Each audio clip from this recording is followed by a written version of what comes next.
disorder, as understood in his day.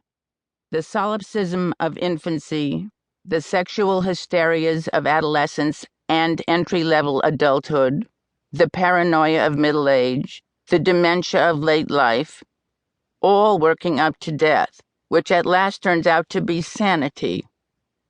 Great time to be finding that out, Freud flicking cigar ash at Kugelblitz and ordering him out the door of Burgassa 19, never to return. Kugelblitz shrugged, immigrated to the U.S., settled on the Upper West Side, and built up a practice, soon accumulating a network of high and mighty who in some moment of pain or crisis had sought his help. During the fancy-schmancy social occasions he found himself at increasingly, whenever he introduced them to one another as friends of his, each would recognize another repaired spirit.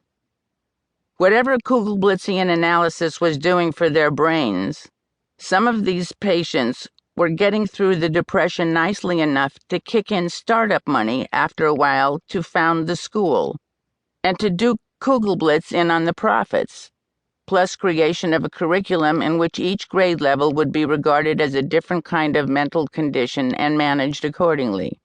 A loony bin with homework, basically. This morning, as always, Maxine finds the oversized stoop aswarm with pupils, teachers on wrangler duty, parents and sitters, and younger siblings in strollers. The principal, Bruce Winterslow, acknowledging the equinox in a white suit and Panama hat, is working the crowd, all of whom he knows by name and thumbnail bio, patting shoulders, genially attentive, schmoozing or threatening as the need arises. Maxie hi, Verva McElmo gliding across the porch, through the crowd, taking much longer than she has to. A West Coast thing, it seems to Maxine. Verva is a sweetheart, but not nearly time-obsessed enough. People been known to get their Upper West Side mom cards pulled for far less than she gets away with. I'm like in another scheduling nightmare this afternoon, she calls from a few strollers away. Nothing too major. Well, not yet anyway, but at the same time, no prob. Just to speed things up a little, I'll bring Fiona back to our place. You can come get her whenever. Thanks. Really. I'll try not to be too late. She can always sleep over. Before they got to know each other, Maxine would bring out herbal tea after putting on a pot of coffee for herself, till Verva inquired, pleasantly enough, like I'm wearing California plates on my butt or what? This morning, Maxine notes a change from the normal weekday throw-together, what Barbara used to call an executive lunch suit instead of denim overalls, for one thing, hair up instead of in the usual blonde braids, and the plastic monarch butterfly earrings replaced by what? Diamond studs? Zircons?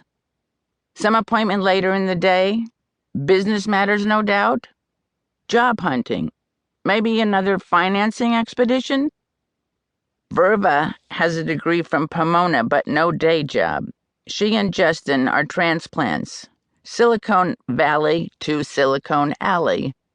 Justin and a friend from Stanford have a little startup that somehow managed to glide through the dot-com disaster last year, though not with what you'd call irrational exuberance.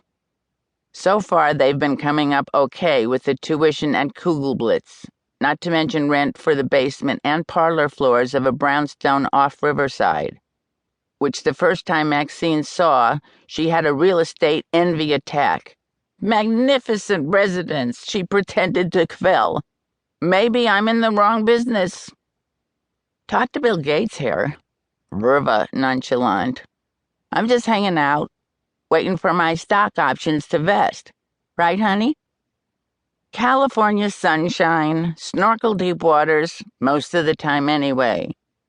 Once in a while, though, Maxine hasn't been in the business she's in for this long without growing antennas for the unspoken. Good luck with it, Verva, thinking, whatever it is, and noting a slow California double take as she exits the stoop, kissing her kids on top of their heads on the way past, and resumes the morning commute. Maxine